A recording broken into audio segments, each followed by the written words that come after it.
Hello, everybody, and welcome to the 1904 Club, the Hull City podcast from the Hull Daily Mail. The usual crowd are back together. We've got Fletch out of the cupboard and back into the podcast. How are you, Fletch? I'm all right. I'm hiding in another cupboard somewhere. Like, yeah. I'm not gonna say where it is, but yeah, I'm all good. Got on the golf course this weekend. That was my highlight. All right. Was it a short-term jail sentence? The reason you weren't with us must have been. Yeah, it was. Nice to have you back. Cheers, mate. And that's the dulcet tones of David Burns. How the devil are you, old boy? I'm all right. I'm looking forward to the chat, and I know we've got a special guest, so I'll shut up. And it's not you, Prutz. You're always special, but special. Yes, we'll.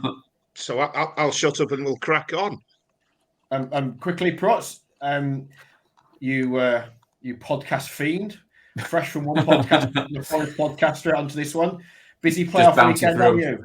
Yes, mate. Good. Yeah, it was good. Yeah, 2 good games. One massive game coming up next Sunday, but plenty to chat. And as I said, as Bernsey said, sorry, I'm very happy with our special guest. Looking forward to that. And speaking of, before we talk to him, can we get the latest on Tim Walter from you, Baz? What do you know?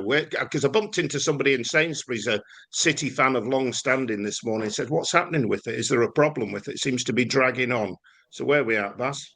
As I understand it, no problems, still ongoing, discussions still being had.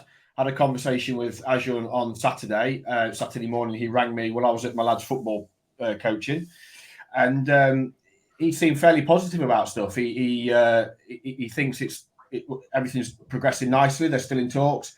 He hopes that the appointment will be made in the next few days. I think he's reluctant to put a timescale specifically on it. I know that he said at the Q&A, that now infamous Q&A, that he hoped it would be done in the next week. I think Tim Walter has got other interests. I'm sure we'll come to Henrik in just a moment, but there is other interest in Tim, which is, I guess, you could view as a positive from Hull City's point of view. He's a man in demand, and they also want to get the appointment right. We know it's important they get it done quickly because time is of the essence here.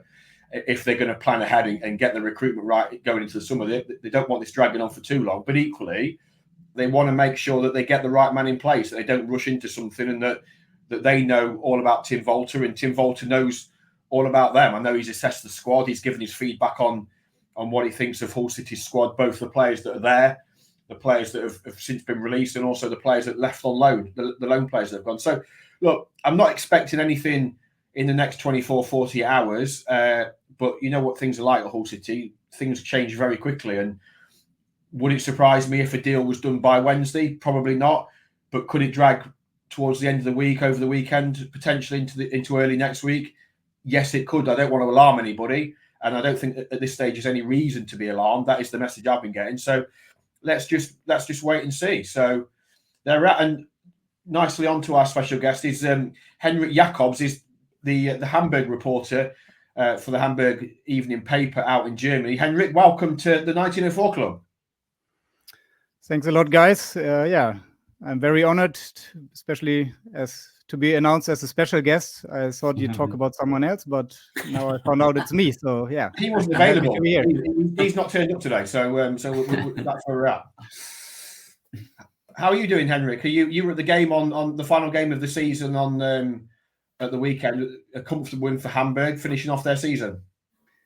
The match was yesterday. It was the last match of the season. So at the end, another disappointing season for Hamburg. They didn't make it again to the first league back.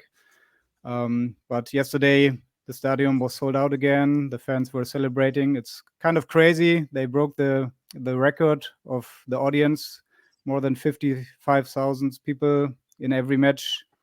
So, yeah, the fans still come. So yeah, they will also come to the year number 7 in the second league. So yeah, let's see if next year they will make it.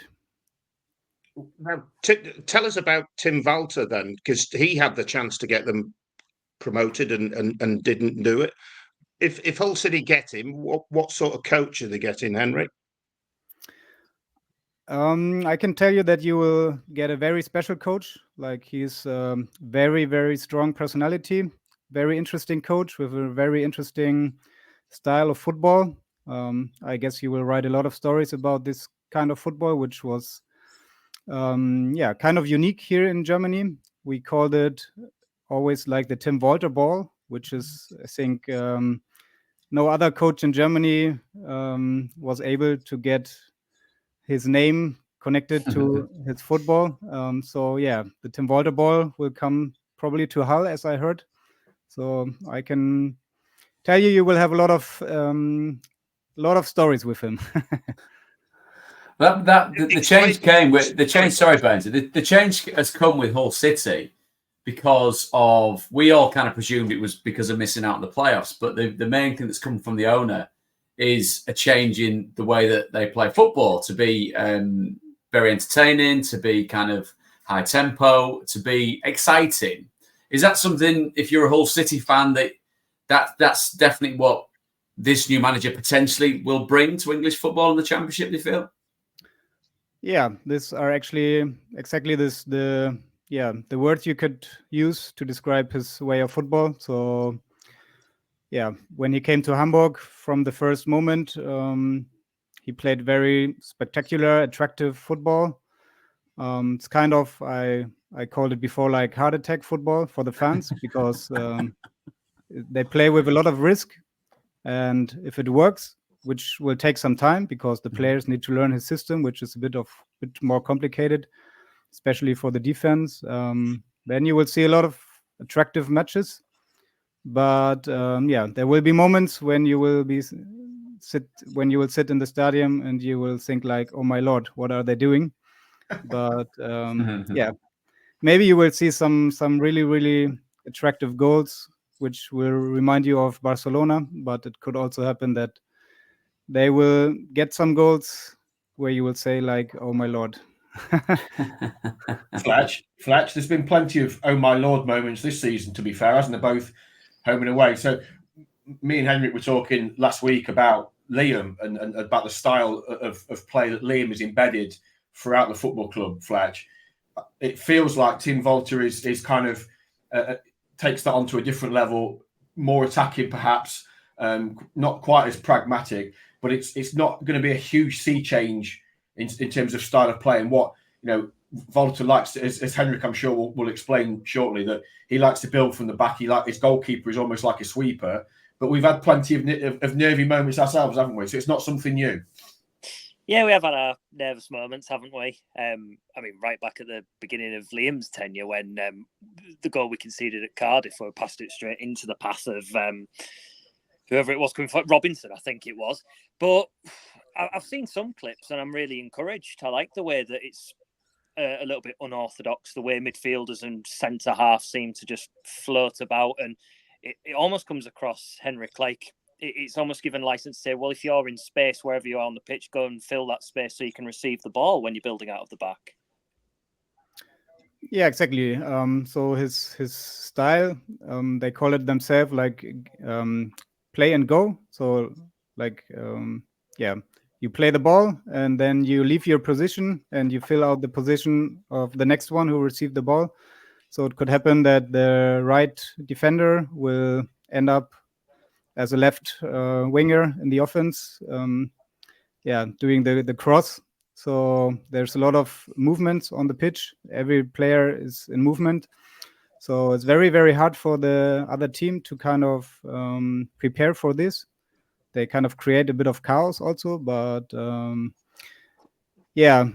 you really, really need time. So I think it's important that he has maybe at least 2 months of preparation for the new season, that he will be able to bring his new ideas to the players, because it happened a lot that in winter Hamburg got new players and they failed because they didn't have enough time to learn his philosophy, and they left the club after 6 months with big disappointings. So this is very important that he starts now before the season.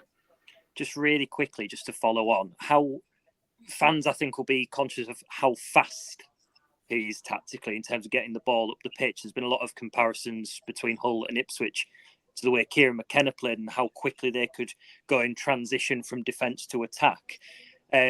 From watching them, how quickly would you say they can get up the pitch with this style of play? I mean, it depends on the players. When he came to Hamburg, I think he was bringing 2 players who already knew the system, so it was easier, especially the key positions, the central defender, the number 6 also is very important. So they're like the most important points on the pitch, plus the goalkeeper. So some players are able to adapt quite fast. So he will probably have like a analysis very soon, like which kind of players can play my football, and other players who are maybe more into this typical old traditional kick and rush, which we know in Germany from England or Scotland. These players will have problems with him. So I remember there was a very popular defender in Hamburg who was very strong and physical, but he knew with this football, I won't make it. So he left the club even before the season started because he was kind of afraid of what will come for the defenders. So yeah, I hope you guys have defenders who are able to play football, like passes and be dominant on the pitch. So given all this, that I mean, we're talking him up, and he obviously has a certain reputation. Why did he fail at Hamburg? Why didn't he get them promoted? I mean, at the end, it was very small things at the end of the season. So his first year, it was a big change in the club with new players and 2 big teams like Bremen and who was the other one? So it was clear that Hamburg is not the favorite. So they had like a 2 years plan. Then in the second year, it was clear Hamburg will now make it. They need to do it. And at the end, they had 66 points, which was the best result in the history of the second league time. But yeah, in the other match, they had 15 minutes of extra time in Heidenheim. So they scored the winning goal. So Hamburg didn't make it. The fans were already celebrating. So it was very, very close that he made it up to the first league. So after the second year, after this huge drama, I think the players were mentally kind of down to make it a third year. And also Tim, I remember he was even thinking about to maybe to quit in Hamburg, but at the end the manager convinced him to stay, and they had a very complicated first half of the season. His main defender was injured nearly the whole time.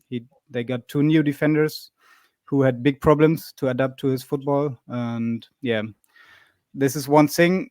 Maybe as a coach, you should have like an alternative plan if maybe your players are not able to play your football. But he doesn't really have this plan B. So he will always play his football, even though he will play against the last team of the table or they will play against Manchester City in the FA Cup. He will play his football. He wants to have the ball. And yeah, at the end, the critic about him in Hamburg was always that he didn't adapt maybe in other games to the other teams and to change maybe a little bit his football. He never did that. And at the end, like when it was clear, maybe even this year it won't happen. So the manager started to have doubts. There was a lot of pressure to change the coach. And at the end, yeah, he needed to leave after 2 matches where they lost 3-4. And in the winter break, they had the idea we need stronger defense. So the result was 2 matches. They lost at home 3-4. So the patience was over. We've heard before at Hull City the plan B is to make plan A better. Prutz, you got a question? Just and forgive the ignorance, Henrik, but when you look at what the championship is in this country and obviously the second tier in Germany, what comparisons are there? What level similarities are there, and what's different? I can't really say because I don't follow so much the championship. So I never saw Hull City playing. So yeah. I suppose that's the key thing, because we're we were chatting about it last week with regards to managers that have come from the continent and taking their first steps into English football. What's the perception then of English football in Germany? Is it would it be him moving on to somewhere to further his career? Is England an attractive place for countrymen like yours to go over and ply the trade? You mean for him as a coach, or for well, just for him, but broadly in general, we seem to have a bit of an affinity with German coaches. Though we've seen obviously the wonderful send-off for Klopp. I covered a game the other day, which was David Wagner against Daniel Farke. There's some great success stories, isn't there, of countrymen coming over here and doing a really good job in what is a very tough set of divisions. The Premier League, of course, the Championship, and the scrutiny that it's under. I don't know. I don't really know what to say because, I don't know your perspective about German football, but as far as I know, Tim Walter always had the dream also to work in England. So I think he will also take this chance, and to show England his idea of football, which is not typical for other German coaches, but he is very proud also about his own style. And he's very confident about it. So, that's what I can say. Fletch, I'll come to you in just a second. Henrik, when we look at the Bundesliga 2 at the second division in Germany, there are striking similarities to the English Championship. When you look at the size of clubs in that league, Hamburg are a huge club, as you say, are getting over 50,000 people to their games regularly. That is there's some big clubs, and we were talking last week, weren't we, about the expectation on Hamburg, having been a former European, got to the European Cup final, obviously in 1980. There's a big history, isn't there, around Hamburg, and is that pressure that's been around and is on every single manager that takes over, that expectation, that big crowd that demand that club back in Germany's top division?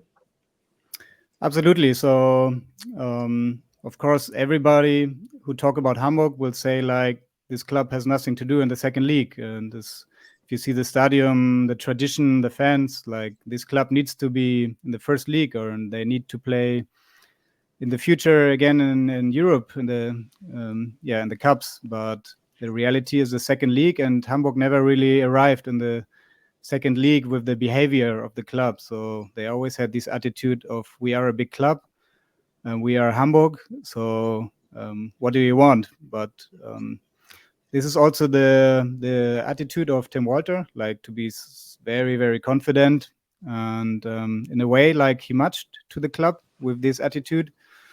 For a lot of other people who followed him in Hamburg, they would say like, oh wow, he's very, very arrogant in the way how he represent the club, because at the end he failed also 2 times, and you would say like he has probably in German we say like a big mouth.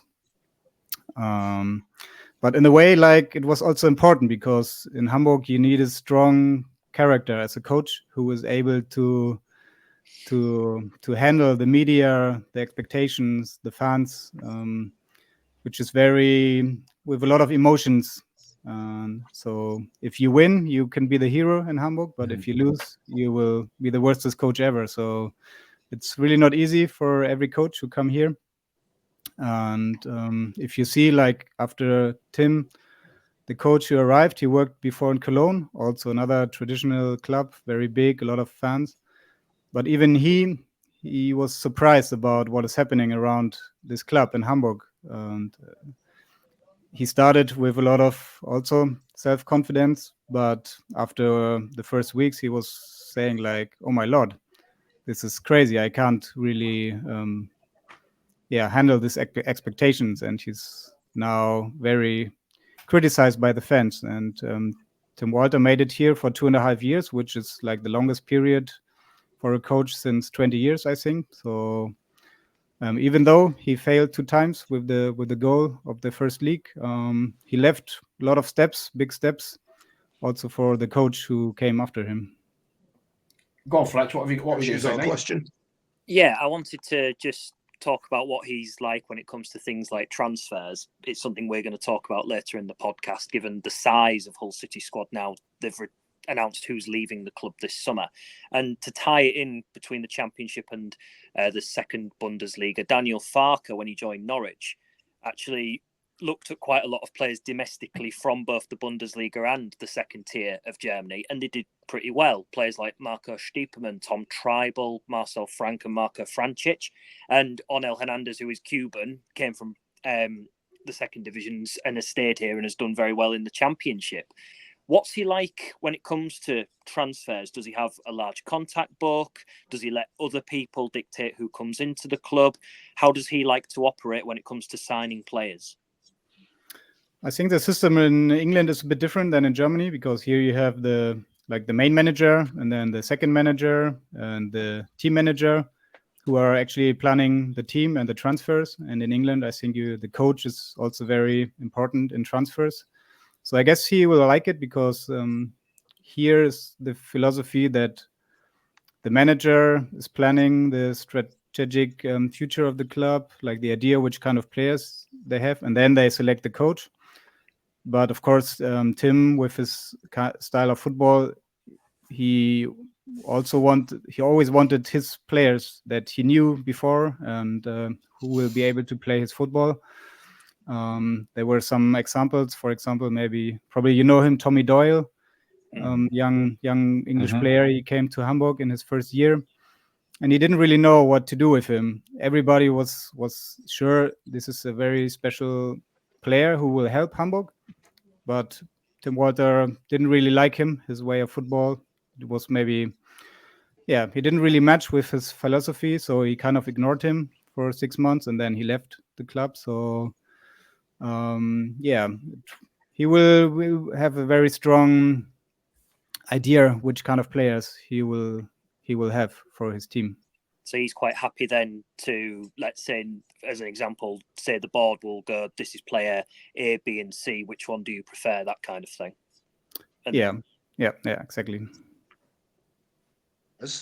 And Henrik, from the German angle, I can't remember whether you said this at the top of the pod or whether we were just having a chat beforehand, but either way, you said there is other interest in Tim Walter.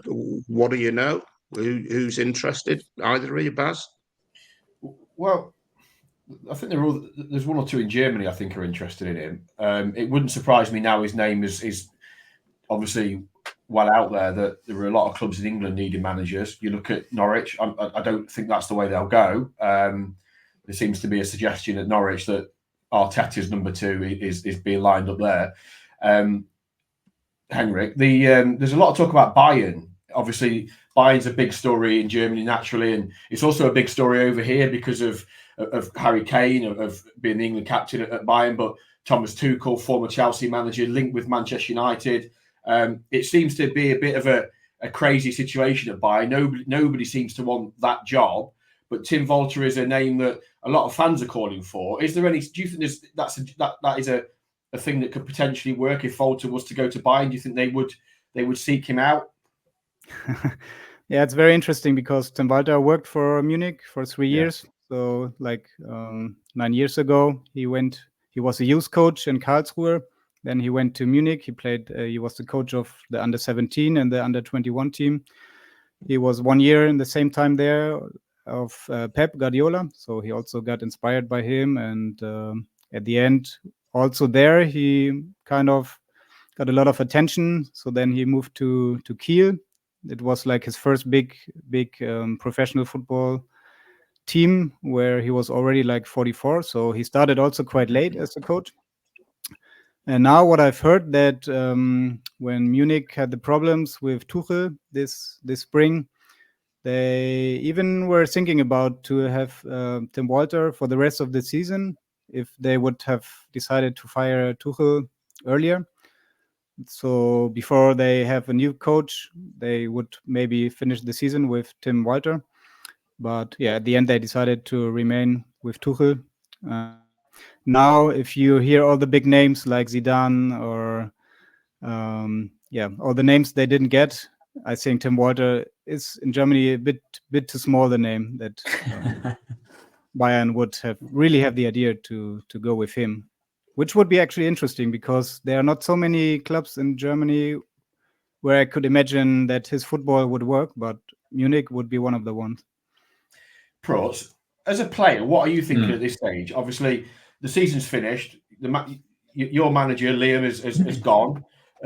Obviously, the owner, as we know, has spoken very publicly or last week about one or two members of the playing staff that he doesn't feel are going to be part of it long term. How are you watching on from your beach somewhere in the Maldives, whilst waiting to see what happens with your manager? Where are you at as a player? It would be remiss not to do your due diligence and find out, get the feelers out and work out whether you're going to be part of it, whether the way you approach football, what you bring to the team is going to be part of it. You try your best to kind of do as much research with regards to what the potential manager likes in a player, what he likes in the system, how he wants to set his team up, potentially get in touch with the ownership and work out whether your position is a strong one, whether you're there to be part of a team moving forward. So because you do that, you're in each other's pockets for such an intense amount of time over the course of the season that by the end of it, it's just kind of get me away from this and let's go and have a bit of normality and get back into family life, etc. But with it being like this and up in the air, all the lads will be in touch with each other, definitely. Any kind of rumours or inklings of who definitively is taken over will be passed around. And then after that, it's working out who knows him, who knows what he does. And if you don't, you've got to make sure that you do that early protocol to try and work out where you sit. Because, as you say, we didn't necessarily see Liam's departure coming. And then the owner talks about players, good, bad, and indifferent. So it can be a real term of uncertainty. I mean, the thing is, if you've got a locked-in contract, you're relatively fine. It might be that you're not playing as much, but you've still got that sign on the dotted line that protects your backside, really. But you want to be playing. You want to know what the script is with the coach and just where you fit, basically. Go on, Bernsey. Henrik, because we won't keep you too long, I wanted to ask, is Tim Walter saying anything? Have you talked to him about this whole City interest and what's going on? What can you tell us from your perspective or his perspective? To be honest, I haven't talked to him since he left Hamburg. I tried to call him once and I sent him a message, but he didn't answer. So he also kind of needed a break from Hamburg. For him, it was very, very hard to be fired because for him, it was his dream to bring Hamburg back to the first league. So, yeah, I guess he needed also some weeks of time to slow down, to do some other things and not to talk to the journalists again, which was never his biggest pleasure. So you will see the press conferences. He's also kind of special in the way how he talks to the media. But yeah, you will see. How do you mean, Henrik? Maybe you can watch some press conference from the past. So he doesn't really like critical questions about his football because he's so confident. He seems to be a bit arrogant in the way of like, when I'm free, I don't watch, for example, second league. I just watch Champions League, which is like my football. So, but maybe sometimes it would have been important to prepare and to watch a bit of second league. But yeah, so when he was asked about what he's doing the next day, if he will watch second league to prepare for next week, he just said like, no, I never watch second league. So, was he kidding? Was he kidding? Was he just winding you up, Henrik, or was that genuine? Probably he would say like he meant it a bit different. That when he's free, he doesn't really want to watch other second league match, but he wants to watch different football and maybe the work he will do in the next week. But of course, as you know, in social media, this sentence was spread very fast. And you couldn't really stop it anymore. So everybody was like, oh my Lord, this arrogant coach from Hamburg, they play second league. What is he doing? What is he saying? But this is kind of his behavior also. Given what you're saying, if you were Hull City, would you take him? I mean, what I have heard is that the manager or the club looks for attractive football and offensive football. So if you want that, then I would say he's the right one. Yeah. Interesting. Henrik, just talk about Tim with his players. What you've touched on there. He can have maybe quite a cold exterior with the media. I know you said to me last week when we were chatting about that the fans absolutely loved him. But what about his players? What was the relationship like? Again, you touched on with Doyle, but what's the relationship like with his dressing room and the players that he gets around him? So yeah, what he's doing is that when he arrives, he really starts to build up his team, the players that will be his players. And with this team, he will create a very strong team spirit, and all these players who he trusts, who he supports, they will love him. Even though in the training, when you will hear him, he could be very, very strong in the communication. He will tell the players like, "What are you doing, you idiot?" Everybody will hear it. He's heard that before. So many times. That's all I got. Yeah, but Yes, that's by now. 10 minutes later, he will hug the player. Especially, he likes to work with young players. He has a really good connection always to the young players. He gives young players a chance. So for the academy, the youth academy of Hull City, I think it's a very good news if he will come. No other coach before gave so many talents a chance. And yeah, if you talk to his ex-players, they really, really liked him, even though he could be very strong in his, or rude in his communication. But he will always, to the media, he will always support his players. So you will never hear a critical word. Even after losing 0-5, he will not criticize his players. Who are his players? And what about with the supporters? What kind of relationship did he strike up with Hamburg supporters? We know from speaking to you already that they expect, there's a huge expectation from the supporters to be back in the top league and probably challenging at the top of the league. Hamburg fans would have seen what Leverkusen have just done and obviously how Dortmund have challenged Bayern. They will feel that they should be in that area challenging. What does he do with the supporters? Yeah, there were actually two kind of feedbacks. So one from the people who go to the stadium, they really, really loved him because of the attractive football that he always played. So the years before Hamburg in the home stadium, they didn't really play attractive football. But with him, it was always like a spectacle, especially in the big games. Also against St. Pauli, which is like here the city derby.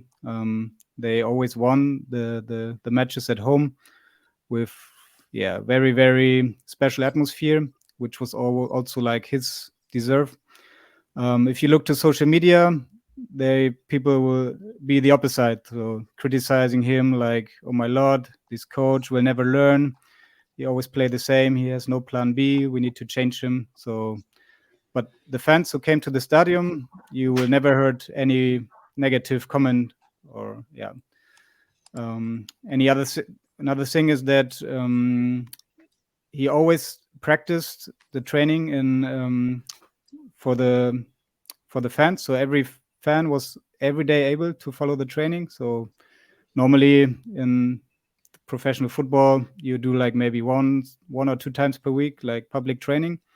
But with him, it was every day possible to go to the training, to get selfies after the match. So he was very close also to the fans.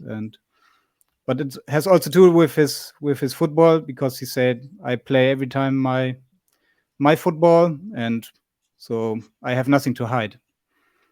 Formation-wise, interesting. Really, yeah. Formation-wise, Henrik, how does he set up? Sorry again. Formations tactically. What's his preferred setup? Yeah, he always played the same, like 4-3-3. So yeah, as I said, the goalkeeper is very important. So maybe at the beginning he will not look for the best goalkeeper, but for the goalkeeper who play the best football, he will select this keeper as the number one. And so then the central defenders are also the playmakers. And for example, the number 8. So in the 4-3-3, he has the number 6, then 2 number 8s, and then the wingers plus the striker. The number 8s are normally the central midfielders who wants to get the ball always from the defense.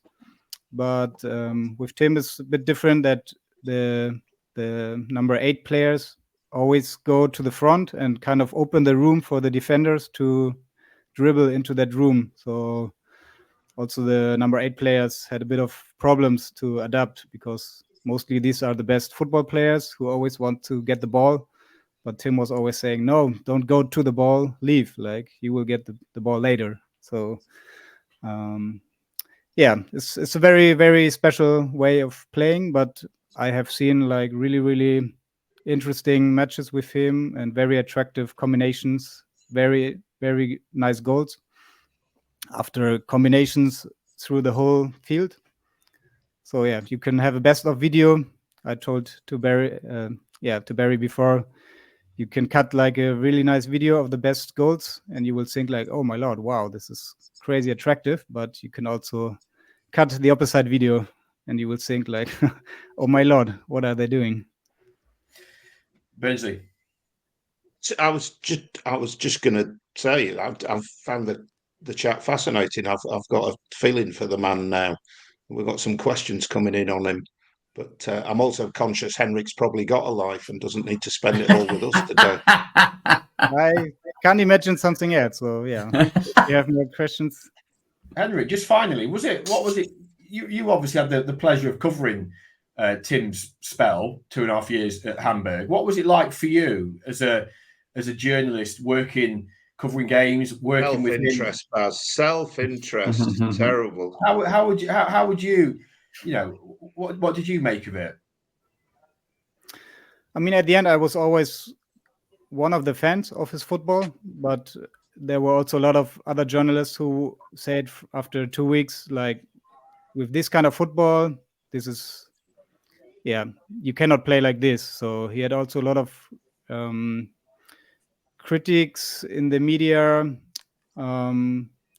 which he knew, like, it will always follow him, which also had to do with his club before. He was in Stuttgart. The manager fired him after 6 months because he was not able to adapt. He just defend his way, his philosophy, and he doesn't allow like critics. So, but I was always a supporter of him and his football because I just liked it. And if you compare it like at the end to the other coaches, he was the one with the most wins, with the most goals. And even though with the best defense in his first year, which is actually the biggest critics also about him, that his defense is too weak. Prots, before we let Henrik go, anything to add? Anything to ask? Yeah, I'm in Hamburg for the Euros for 2 weeks. I need recommendations. Where do I go? What do I aim for? The German team, you mean, or what? No, I'm staying in Hamburg for 2 weeks. He's on the floor for the Euros. But I'm working, obviously. Oh yeah, Any recommendations? Any places to head to in your experience? But England is not playing in Hamburg, right? Or no, I'm just covering whoever's playing in Hamburg, mate. I couldn't tell you who that is right now because my preparation is non-existent right now. But by that time, it will be immaculate. I can definitely recommend you some good places with really good beers. But we'll do that privately. We'll do that privately, mate. Don't worry. Don't want these three joining in, do we? This is a callback, but have they got a club called the Rutting Stag by any chance? Go on, Fletch. No, we have a lot of really good Irish pubs and places to watch football also. So yeah, fantastic. You will enjoy your time in Hamburg, definitely. Thank you, Henrik. Fletch, anything to ask before we let Henrik go? Nah, I think we've covered it all. Brilliant. Well, Burnsy, finally, you're already banned from Hull City based on what we've heard about Tim and the media so far. I know. I was going to say I'm going to have to get that bin part painted in West Park. I'll be back out there if he doesn't like, questions from the media and doesn't tolerate criticism. Blimey, I won't be getting in the stadium. But Henrik, I've really enjoyed it. Thank you for your time and your insight. It's I'm like that with it now. I don't know. We'll see what the rest of the fellas think. But thank you for spending some time with us today. Yeah, no worries. Thanks for your invitation. And if Tim will come to Hull, I will definitely follow this club also. Will be very interesting for me also to see what happens with that club. Thanks, Take you Henrik. for a night out. Thank you so much for your time. We appreciate it. Cheers, Henrik. All right. See you guys. Just on that subject, fellas, because I'll ask you, Isaac sent a tweet to the 1904 club. Is Tim Walter is the successor? How confident are the four of you that he'll succeed and prove to be a better manager than Rosie? What do you think, Prutz? Absolutely no idea at all. He sounds like he's going to be interesting.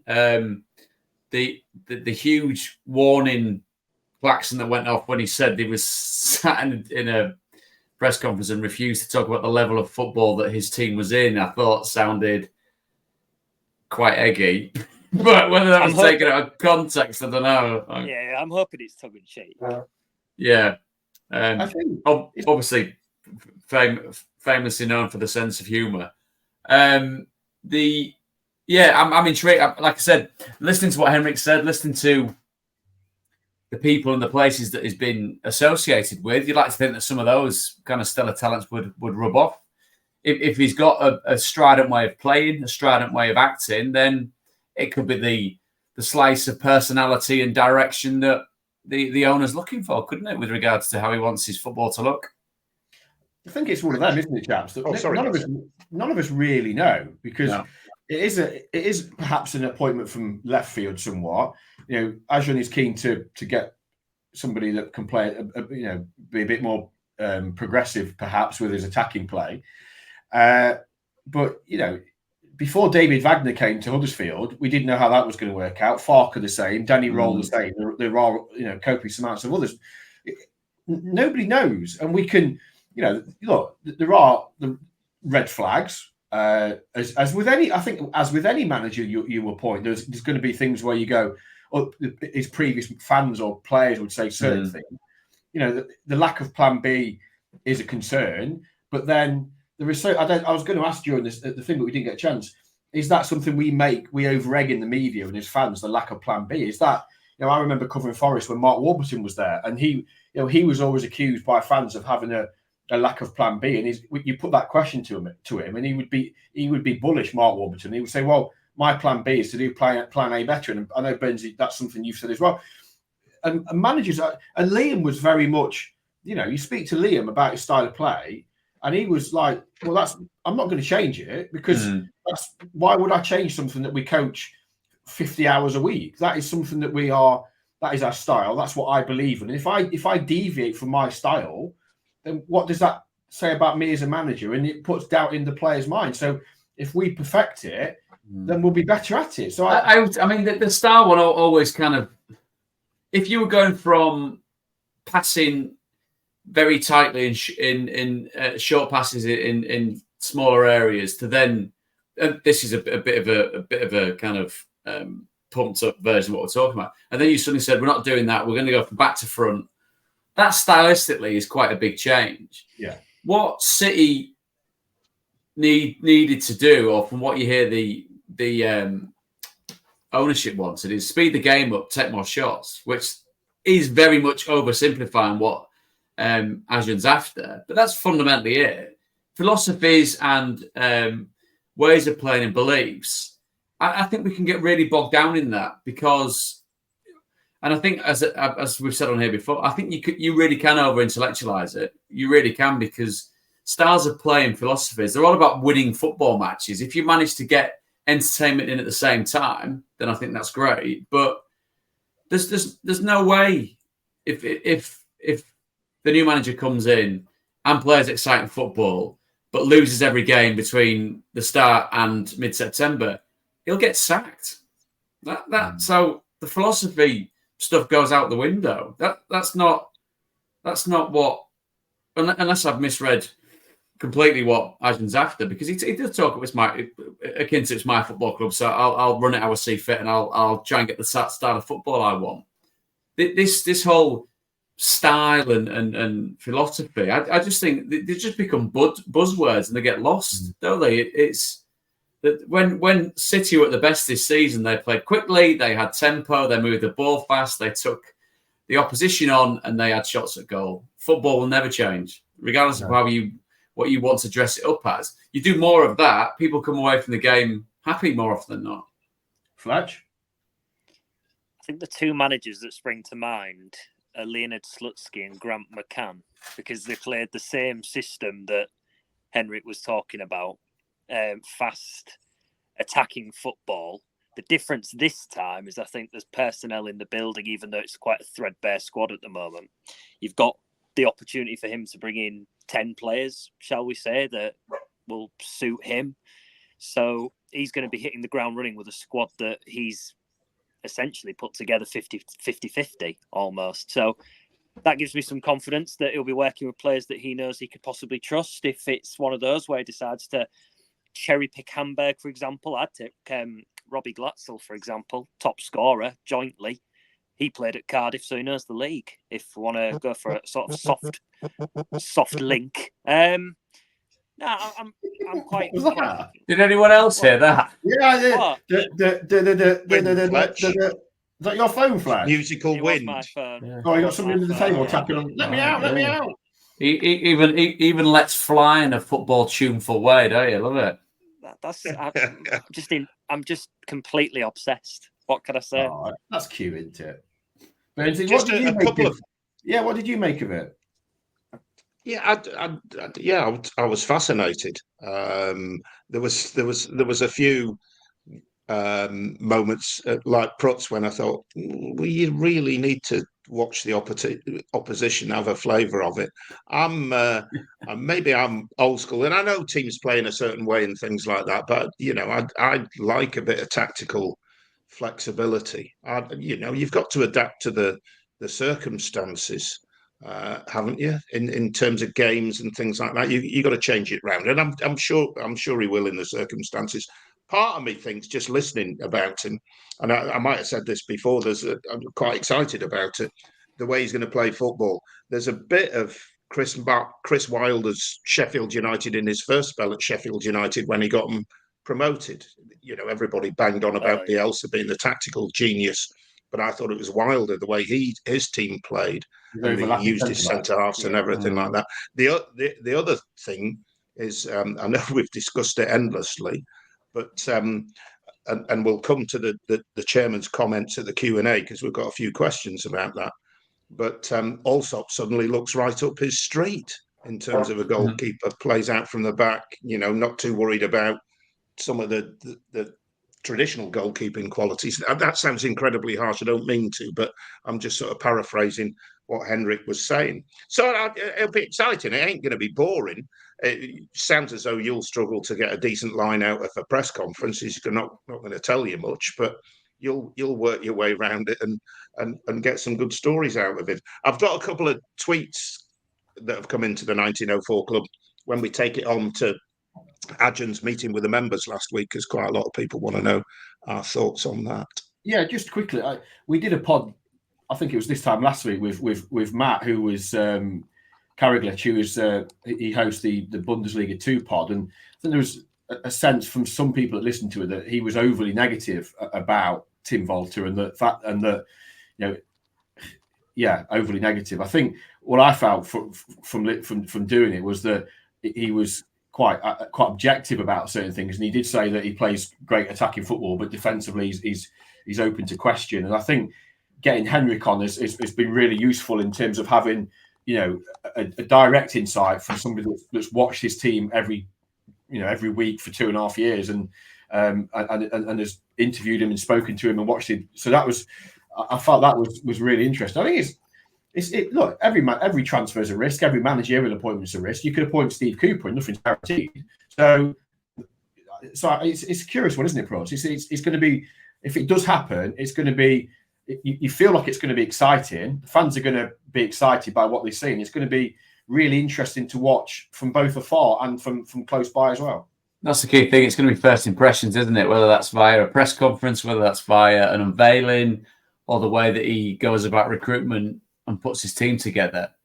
You're right. You could have a relatively safe pair of hands or a well-known manager at this level that comes in and doesn't do much with the team. So I think you've got to have an open mind. The jury will be out. And like I said, first impressions, we'll see how and when he comes across. And then after that, it's about being able to allow him to do what he wants with the squad that he's got. And if there is room for additions or kind of moving around of personnel, whether that's on the cards, we shall soon see. But it's, that vibe's kind of changed with regards to where we were sat talking about Liam being moved on and what it is now. I think there's a general air of intrigue, isn't there? Yeah, Fletch, I know we are a bit short on time and we've got 3 or 4 subjects to cover. So what was your point, mate? I just wanted to really quickly ask, I think it's important for the fans to know is, and Ajun's addressed it himself, getting burnt by the situation with Pedro Martins when it seemed absolutely nailed on. I remember putting audio together at my place of work for BBC to play out with a Portuguese journalist, and even he thought it was nailed on. He was at the ground. I met him. He was at the stadium to watch the game against Wigan. I met him in Ajun Fleet and spoke to him. It was all done. My question is, and I'm not casting doubt over what's being said, but what is Plan B if that happens again? Yeah, it's a great chat. I mean, this whole pod could be null and void, couldn't it? By 3 o'clock this afternoon. That's not to stir the pot, by the way. It's just genuinely. No, it's right. It's absolutely right. You need to, I know they haven't put all their eggs in the Volta basket. They've got other options. Volta is the first choice. They're doing everything they can to get it done, I think. But equally, he could get we talked with Henrik there. If Bayern Munich suddenly come in and say, look, we want you to, we're in we've got a problem. We're in a state of flux. Can you take it until next summer? Can you have it for a year? And he may well go, it's only a year, but I'll take it because it will raise his profile even further. And no disrespect, but a bigger club in England, perhaps than Hull City, suddenly come in and take him after a year at Bayern Munich. You just don't know. So, and we saw with Martins, until it's done and dusted, until the contract is the ink on the contract, if you like, is dry, and he's in work, anything can happen. So it isn't a done deal yet. So they will need to have other options to fall back on, but. If Volta doesn't work, that is something that they have to do, and I believe they are doing. Go on, Burnsy. Just a quick one. Just a quick one from ink to inkling. Have you any inkling as to why it's not happened? Is there a stumbling block?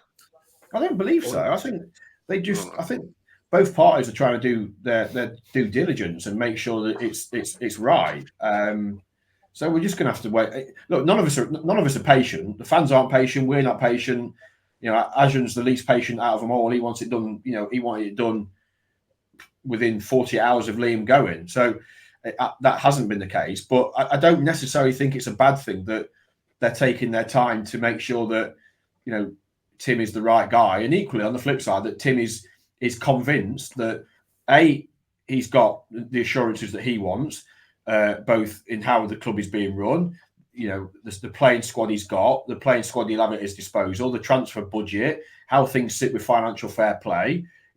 All the toilets, in the Tigers Trust Arena have hot running water. All that sort of stuff is absolutely key to him taking the job as well. Because don't forget, for him, this is a big move because he's managed in Germany, but for him to bring his family out to the UK and manage in England in the Championship, it also has to be right for him as well. So it's a two-way street, isn't it, I think? Should we get some questions? Right. Yeah, well, I was going to... Jordan Garnett and Chris King, and there may well be others, have contacted the 1904 club. Jordan says, thoughts on how Ajun came across at the Q&A, as I know a lot have different views on what he said. Seems he went a tad rogue. Chris says, what did you think of the owners' Q&A? What will players and potential managers think? He seemed to rattle a few cages. Baz, you got a thought on it? I think he was just being honest, wasn't he? Yeah. Personally, I didn't think it was. I was a bit concerned about the fans Q&A before the event. I felt personally, and this is just my personal opinion, that it wasn't a good idea. That it didn't need to be done this side of appointing a new manager. But ultimately, Ajun's got the right to do what he wants. He's the owner. He wanted to address the fans. I think he felt there was a bit of a misrepresentation from the way that Liam was sacked, and I think he felt that he wanted to explain to the fans why that was the case. Look, when you, it's a difficult one, isn't it? Because you've only got you look at social media, and there's one or two that say it was out of order, that it was a car crash, that he shouldn't have done it. There were a lot that said he was just being honest, and he was saying everything that a lot of fans have been saying throughout the season. It's always a risky move for me when the owner comes out and criticises players that are still employed by the football club. Yes, in a week, 2 weeks, 3 weeks, they might not be employed by the football club, and that probably is going to be the case. But what did he actually say? He basically said, he said that he felt that Ryan Allsop was due arrest, that Ryan Allsop should have been taken out the side earlier in the season. He put that to Liam. He put that to Liam Rossini. Liam didn't agree. Liam felt that Ryan Allsop was the best they'd got. They obviously signed Ivo Pandor in January, spent 1.5 million. Once he'd got up to speed with being in and around the dressing room, I think there was a feeling from Ajun that Ivo should have been involved, particularly given Ryan Allsop's performances. That didn't happen. Aaron Connolly was obviously was being played after his injury. He felt that he was frustrated that Noah Ohio had come in, scored a couple of goals off the bench, winning goals, then wasn't seen for 5 or 6 weeks. So there was clearly some friction with the owner and with Liam over certain things. And it's not to say that the owner was trying to pick the team, because I genuinely, at this stage, don't believe that is the case. I think the owner and the manager have in-depth conversations about players and players' form and this, that, and the other. And the owner, makes his recommendations as well. I don't think that the goalkeeper is very good. I think you should give this guy a chance. Ultimately, for the manager to make that decision, and that's what's happened. The manager chose not to, and Liam has said, well, I didn't think the goalkeeper was ready. As in Pandor, I didn't think he was championship ready, and we were in the thick of a playoff battle, and I didn't think making a change for a goalkeeper that had never played a minute of championship football or English football for that matter was the right thing to do. So look, you've got two different opinions. You've got the manager, you've got the owner, and everybody will have an opinion on whether the owner was right to question things last week. And like I say, for me, it was something that didn't need to happen. But I also respect the fact that the owner pays the bills and has that right to come and say what he thinks. How that will go down, within the dressing room and within the new manager in time, only time will tell. We'll have to wait and see if it has any impact. But fans want transparency, fans want honesty, and they got it right between the eyes, didn't they?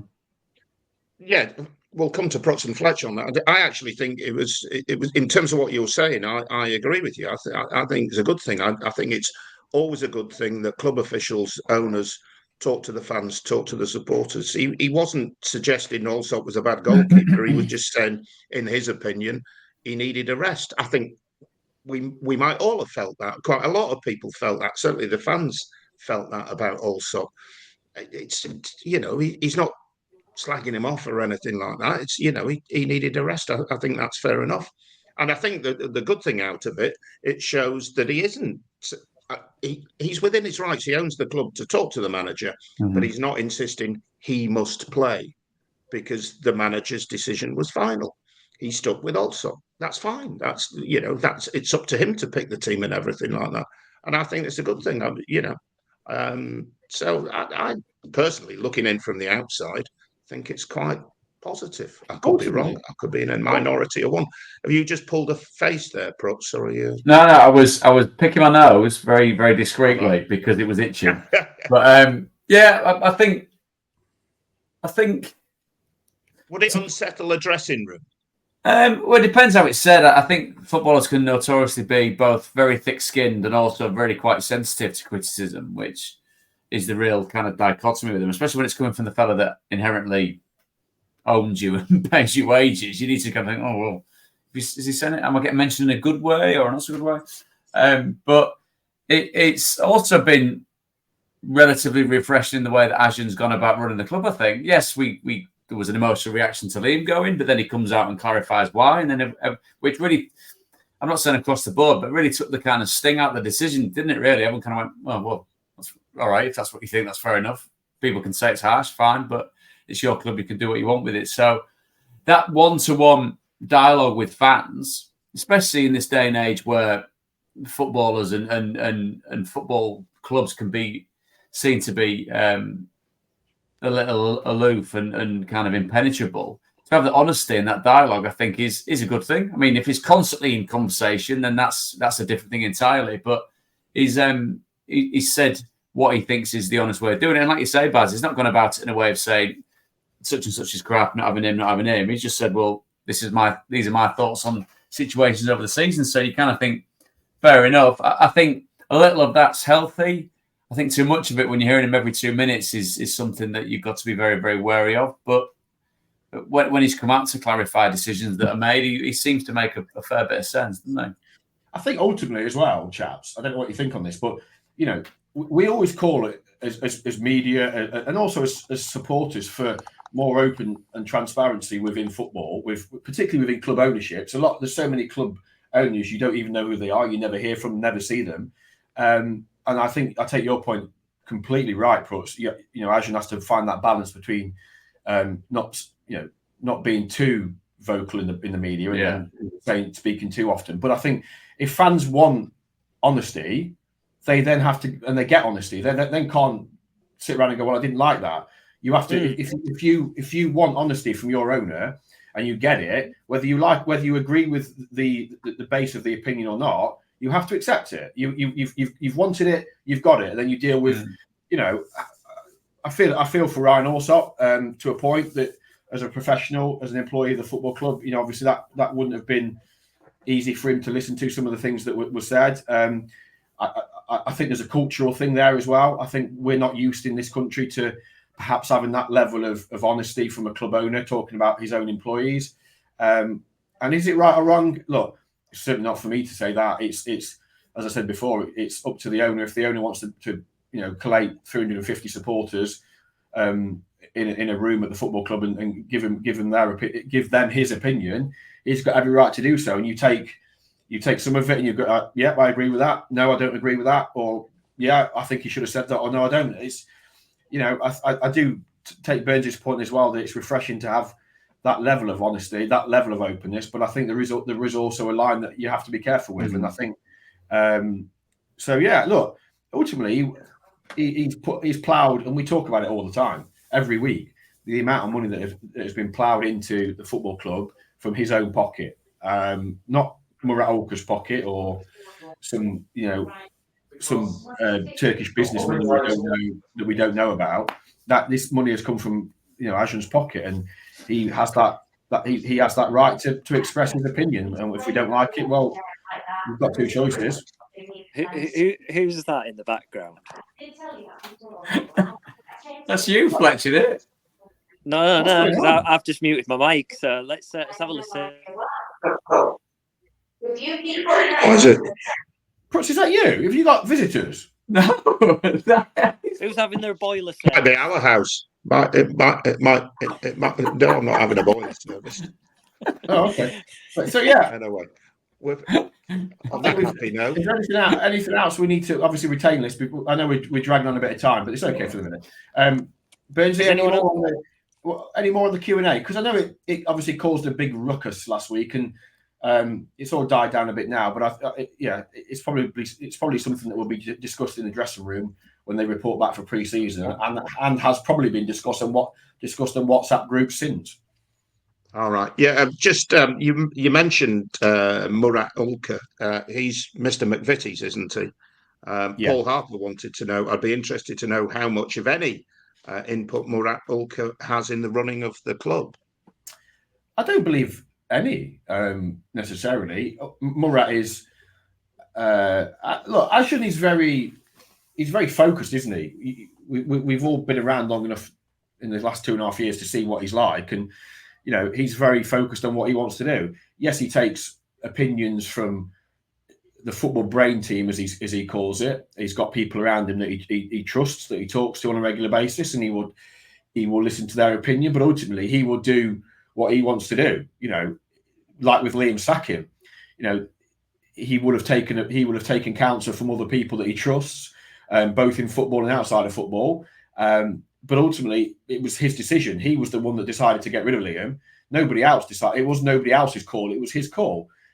With Murat Ulker, he's obviously a very, very wealthy businessman. He owns McVitie's and the Ulker brand and various other bits and pieces out in Europe and Turkey. McVitie's have become a big partner of the football club and what have you. But I don't think he sits there and he talks to Murat Ulker and Ulker says, you buy Evo Panda or you build a new main stand or you do whatever. I don't believe it's like that. I think there are other ones, but we've got a long, hot summer ahead of us. It'll be even hotter for Prutz in Hamburg, won't it? Now he knows where to go. Me and my new mate Henrik. Yeah, exactly. We need to touch on the retain list because that's obviously been announced since we last spoke. So I don't think there's any great surprise about the players that have gone.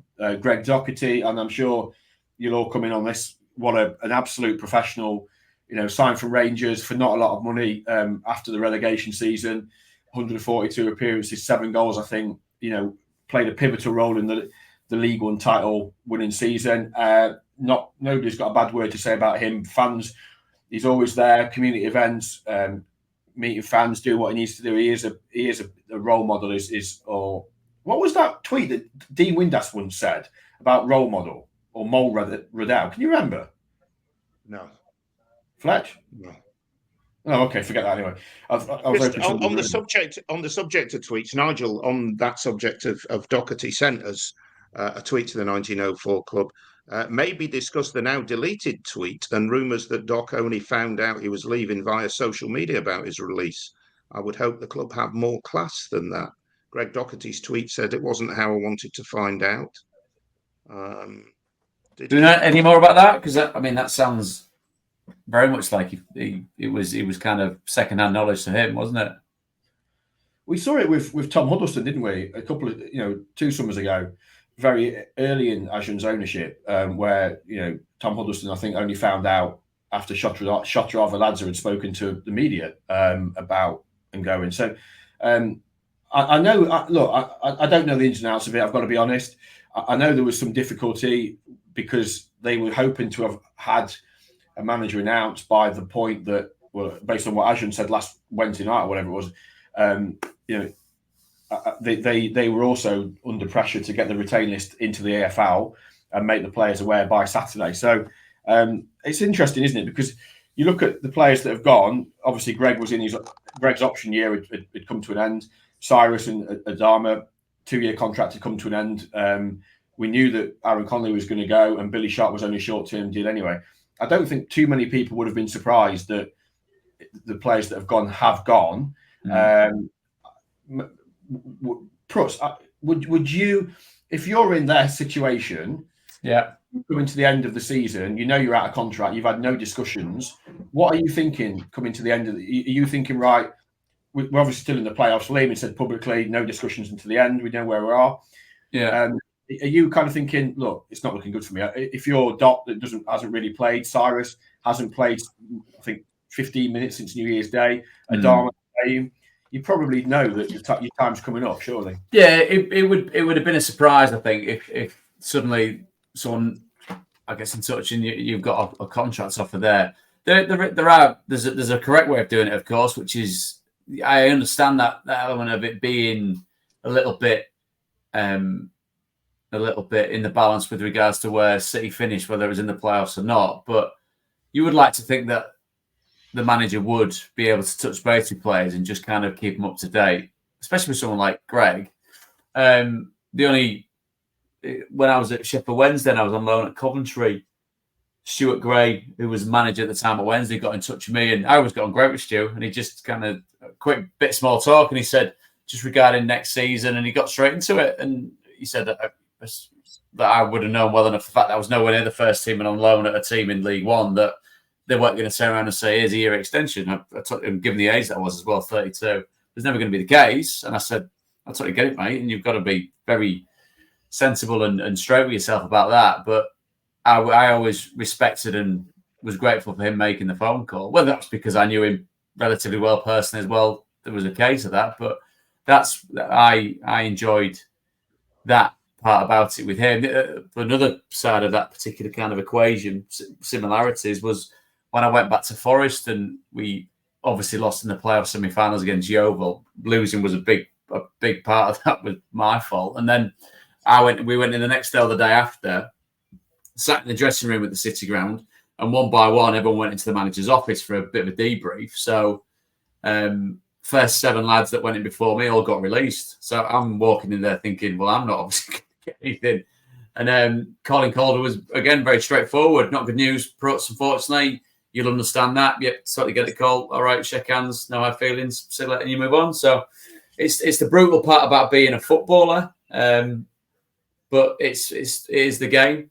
And if you've got a half-decent agent or half-decent representation or pretty decent contacts within the game, you immediately start trying to spin plates somewhere else to get something up and running. So I'd like to think that would be the case for these lads. But yeah, if they haven't been told and Doc found out online about it, then that is shabby, to say the least. And someone like him deserves better than that. Yeah, cheers, Prutz, for mentioning the Yeovil game. We went to watch Barry Manilow last night in the new co-op venue in Manchester next to the Etihad. Came back, I thought I'll come back, flick on Match of the Day before I go to bed. Long drive back, and the Yeovil game was on. Yeah, I mean, it's like a bad penny that it comes rolling around, and it's there. And I normally get a text off either Nathan Jones or Colin Calder, with Nathan saying, "I can't believe he kicked me twice and fell for it twice," and got sent off. Or Colin saying, "Jesus, that really did cost us." But came on to show the game up, conceded 2 goals, 2 yellow cards, got myself off, job done. It was momentous even. Burns it Momental. It was absolutely momental. It was mental. I crashed my car on the way home that night. So it's become infamous for so many reasons. I should never forget it. Yeah, just anyway. Better wrap it up. Yeah, Christ. We're waffling now, aren't we? Say again? Yeah. We are. It's time to wrap it up. Stuff to do. Thanks, everybody. We'll have another one next week. Yeah. Apologies for the longer episode of the 1904 Club today, but our thanks to Henrik Jacobs from the Hamburg Evening Paper. You can find Henrik online and all his content and stuff. But we felt it was useful to get him on and sort of give a bit of an in-depth view on the potential new manager, Tim Walter. Hopefully, by the time we next come to you, there will be white smoke emanating from the top of the MKM Stadium, and we will have a new manager in place. So thanks for all your questions. Sorry we've not got to all of them today, but obviously we have had Henrik on. Fletch, thank you for popping out the cupboard for an hour or so. Yeah, no worries. I'm going to go get back in it now. Good lad. Prutz, always a pleasure, old boy. Pleasure, chaps. Lovely to see all 3 of you. And Burnsy, always. Waving for those who only